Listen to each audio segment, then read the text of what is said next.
Hi అండి, అందరికీ నమస్కారం అండి. ఫ్రెండ్స్, మన వీడియోలోనే టాపిక్ వచ్చేసి ఇక ఏపీలో ఏదైతే మహిళలకు ఉచిత బస్సు ప్రయాణాన్ని అమలు చేస్తామని రాష్ట్ర ప్రభుత్వం అయితే ఇంతకుముందే హామీ అయితే ఇచ్చినట్లుగా అందరికీ తెలిసిందే. ఇక టీడీపీ, జనసేన, బీజేపీ కూటమిల అధికారంలోకి వచ్చిన వెంటనే మహిళలందరికీ కూడా రాష్ట్రంలో ఉచిత బస్సు పథకాన్ని అమలు చేస్తామని హామీ ఇచ్చారు. అయితే ఈ దిశగా కూడా రాష్ట్ర ప్రభుత్వం అడుగులైతే వేస్తుంది.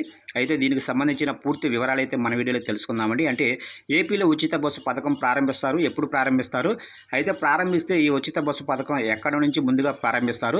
అయితే ఈ పథకం వినియోగించుకోవాలి అంటే మహిళలకు కావాల్సిన ప్రూఫ్స్ అంటే డాక్యుమెంట్స్ ఏమైనా కావాలా అని దీనికి సంబంధించిన పూర్తి వివరాలు అయితే మన వీడియోలో తెలుసుకుందామండి. వీడియో మొత్తం ఎక్కడా స్కిప్ చేయకుండా చూడండి ఫ్రెండ్స్, అప్పుడే మనకి పూర్తి సమాచారం అయితే తెలుస్తుంది. ఇక లేట్ చేయకుండా వివరాల్లోకి తెలిపోదాము.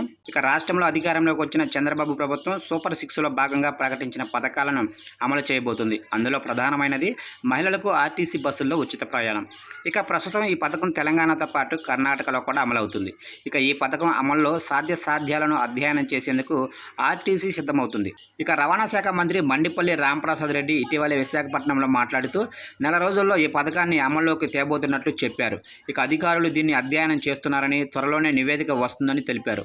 ఇక ఈ నెల మొదటి వారంలో ఆయన ఈ ప్రకటన చేశారు. నెల రోజులంటే ఆగస్టులో అమలు చేసే అవకాశం ఉందని భావించవచ్చు. ఇక ఆర్టీసీ విలీనం ప్రభుత్వంలో సంపూర్ణంగా జరగలేదు.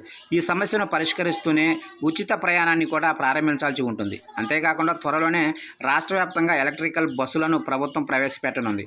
ఇక వీటిని నడిపేందుకు డ్రైవర్ల శిక్షణ కోసం దాదాపు 19 కోట్ల వరకు ప్రభుత్వం కేటాయించింది.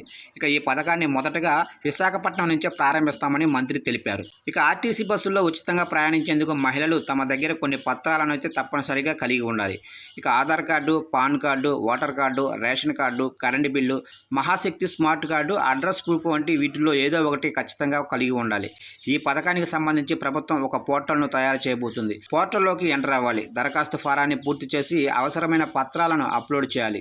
ఇక ఈ ప్రక్రియకు సంబంధించిన విధి విధానాలను త్వరలోనే ప్రభుత్వం విడుదల చేయబోతుంది.